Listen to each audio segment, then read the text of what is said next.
Bem, amigos, só uma brincadeira. Olá, turma, tudo bem com vocês? Vamos então para a nossa resenha da 13ª etapa. décima terceira etapa do Tour de France 2021. 220 km de muita velocidade, terminando aí com a vitória do Marc Cavendish. 34ª vitória dele no Tour de France. Um dia histórico, né? Um dia histórico, para ficar guardado aí pro Cavendish e para toda a equipe, né, que tá fazendo parte de todo esse trabalho vitorioso aí. A gente tem gerações e gerações. A gente ouve muito falar do Pantani, a gente ouve muito... Não é comparação, tá, turma? São características diferentes, né? Exatamente, porque senão vocês vão começar a falar, mas não se compara. Não, realmente não se compara, cada um tem o seu brilho. Mas teve a era Pantani, com todas as ressalvas, teve a era Lance Armstrong, teve a era Ed Merckx, que hoje o Cavendish iguala, né? E nós vivemos a era Cavendish. Então, É a era que a gente pôde acompanhar, né? Viver de perto. Teve a era Pelé, né? Então a gente tá vendo aí um recorde de 46 anos sendo quebrado. Sendo batido, né? Junto, igualado, ainda não aliás. foi quebrado, foi sendo igualado. Exato. Mas que eu acho que a forma como a Quick Step e o Cavendish tá correndo esse Tour de France tem tudo para ser quebrado. Ele tem pelo menos 2 etapas aí para quebrar esse recorde realmente e deixar aí para um outro daqui a quanto tempo, né? Quebrar isso aí. Como vocês já sabem, o vencedor do dia foi o Marc Cavendish. Uma etapa plana, talvez a mais plana que nós tivemos até então, né? E segundo colocado, Vivi? Segundo colocado foi o Mike Morkov. Nossa, dobradinha que é da Quick-Step. O gregário, o último, é o embalador final do Cavendish. O Morkov nem levantou da bike, ele só fez o jump. Ele veio tão embalado, né? Foi tão veloz a chegada, todo mundo tentando ali fazer alguma coisa para tirar essa soberania do Cavendish. O último 1,5 km era com algumas curvinhas. Então teve um entreveiro lá, porque um dos embaladores do Cavendish, o penúltimo homem, ele acelerou, o Morkov não foi, né? Aí virou aquele entreveiro, um atleta o que fez quarto. Foi o Ballerini que acelerou e acabou abrindo do pelotão. Foi. Né? O Morkov cortou, talvez propositalmente, né? O Ivan Garcia foi atrás, fechou esse gap, e na roda do Ivan Garcia vinha o Morkov. Quando pegou o Ballerini e o Ivan Garcia já não tinha mais para fazer nada, já estava assim a 50 metros. O Morkov, ele nem sequer levantou para partir para o sprint, para o Cavendish. Ele continuou sentado, o Cavendish já fez o que a Vivi falou, que ele fez uma alavanca, né? Eu considero uma ponte, né? Que você só entra no vácuo, mas você já sai. E na verdade ele já estava no vácuo, né? Então Isso. Acaba que ele, quando o Morkov deu aquela última acelerada para passar e realmente o Cavendish definir, ele já abriu já para passar e bater o sprint, até porque estava quase em cima da linha, né? O Morkov fez segundo sem nem sequer levantar. Para vocês terem ideia de como essa Quick Step está forte e empenhada para o sprint. E foi bem legal de ver... Só uma observação? Vai lá. Que inclusive a Quick Step conduziu 63% da prova. Isso é bem Durante importante. 63% da prova de hoje, a Quick Step esteve na ponta, conduzindo o pelotão. Saiu algumas fugas intermediárias, tudo sem muita pretensão para chegar, né? Até porque a Quick Step não estava muito afim de deixar essas fugas chegarem, controlando a distância. E então, assim, eles estão realmente muito empenhados em conduzir o Cavendish para esse... O tanto que eles estiveram na ponta do pelotão mostra o quanto eles queriam que a etapa realmente fosse para a chegada, para o Cavendish poder fazer aí a sua 34ª vitória. Mesmo perdendo o principal gregário, né, Vi? Perdendo assim, né? Perderam na etapa porque ele caiu, né? Teve um tombo e ele acabou ficando.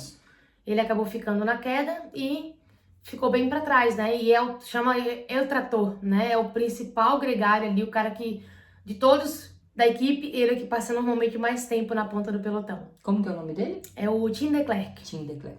Isso. Porque tem as responsabilidades, né, turma? O Tim de Klerk, ele é o que conduz o pelotão durante a prova. Tem aquele cara que parte por último, tem um cara que é o que parte, né, antepenúltimo e por aí se vai. O Morkov, como a Vivi já falou, ele é o principal partidor, né? Quem foi o que fez o Ballerini? Ele é o embalador. Então, o Ballerini embala, o Tim de Klerk e o Cavendish, desculpa. O Morkov. Não, o Tim de Klerk e Alaphilippe e aquele que ganhou a O Roubaix. Casper Asgreen. Eles conduzem o pelotão durante a etapa, então Isso. são 3 atletas para trabalharem durante a etapa e deixar os últimos 3 ali para os últimos 2 quilômetros, mas ultimamente está chegando 5 para os últimos 2 quilômetros. Quando não tá a equipe quase toda, né, para fazer o trabalho no final. Ô Vivi, você acha que essa vitória do Cavendish, ela é resultado de uma soberania do Cavendish, de força junto com sua equipe, ou uma falta de concorrência? Boa pergunta. Não, com certeza o Cavendish está forte, ele vem mostrando isso, né? Mas claro, a equipe também está muito forte, é o conjunto da equipe, porque hoje a gente viu uma coisa bem interessante, que foi um monte de equipes tentando fazer alguma coisa para desfazer o trem da Quick Step e colocar o Cavendish em dificuldade. Mas foi muito mesmo, né? E aí foi legal, a etapa ficou ainda melhor com isso. Principalmente nos últimos 10 quilômetros. Exatamente nos últimos 10 quilômetros.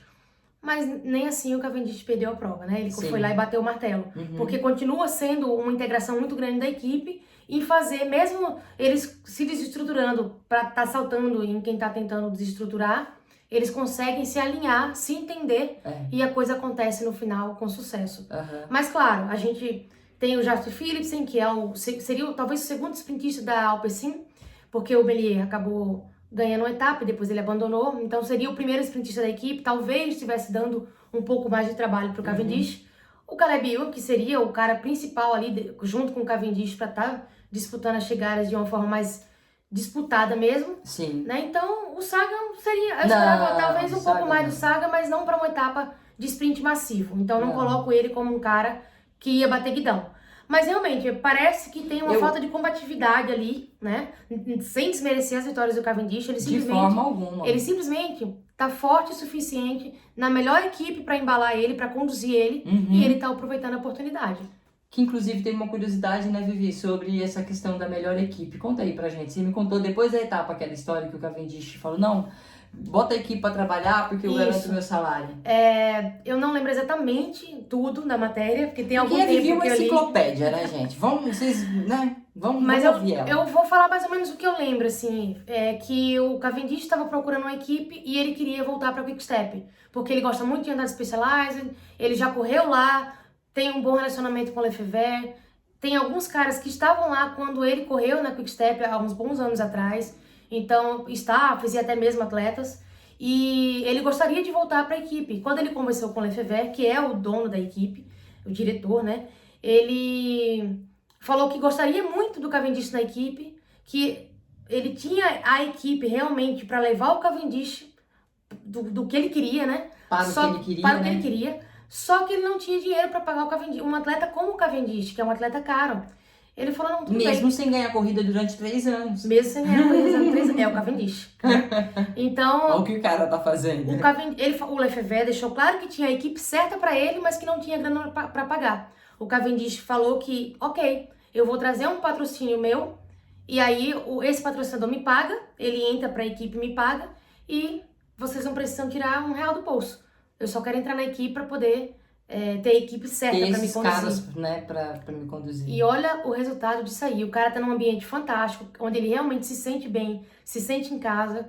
Os caras realmente têm uma ótima integração. Não, eles entraram com um objetivo só. Exato. Né? E hoje eu li uma matéria de hoje, o Lefevre falando que o Cavendish é o mesmo cara de antes, o mesmo atleta de antes. A diferença é que ele é muito menos estressado do que antes. Isso faz diferença. Ou seja, o ambiente tá proporcionando ele tá com a cabeça tranquila, relaxada e altamente confiante.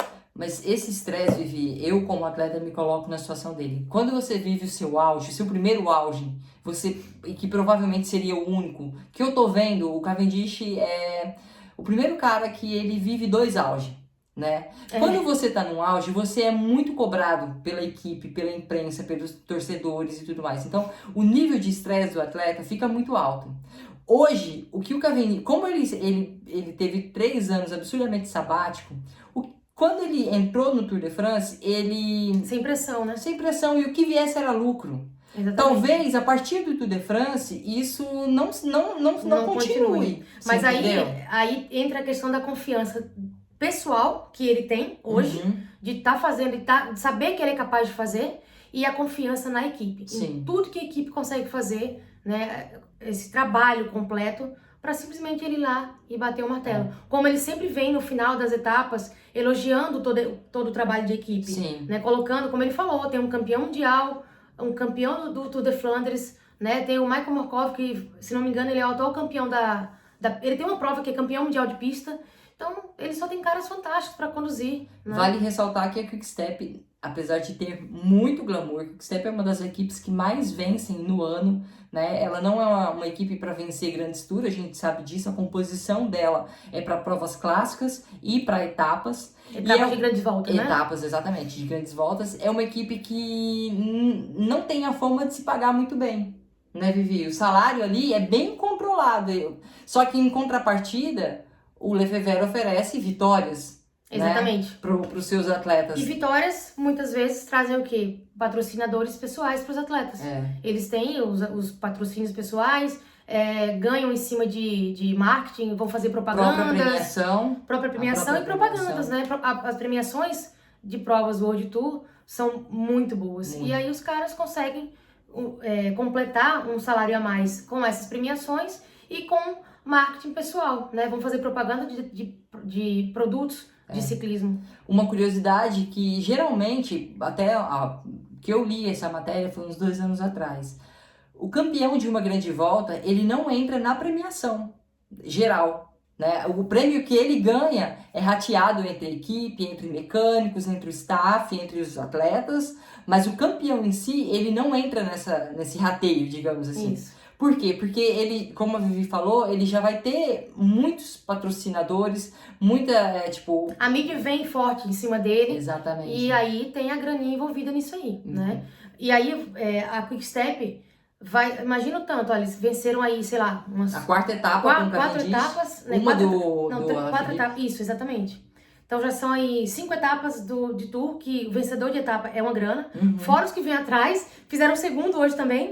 Aí tem grana de camisa de sprint, né? Camisa por pontos. E não sei como é que eles estão como equipe, acredito que não tá muito bem, porque na geral conta bastante com o tempo, né? Mas enfim, eles vão tirar uma grana boa com vencendo etapa e levando camisa e por aí se vai. É isso aí, turma. Hoje era impossível a gente não focar no Cavi. É um dia histórico para ele, acho que até para a geração toda. Então a gente queria falar bastante sobre esse rapazinho aí. E o Cavendish eu admiro bastante ele. Ele sabe exatamente o que tem que fazer. Então você assistir o cara numa chegada é fantástico, é uma aula assistir um sprint dele. Turma, amanhã, etapa de média montanha. Eu vou votar no Wout van Aert. E você, Vivi? Eu não tenho palpite ainda, hein?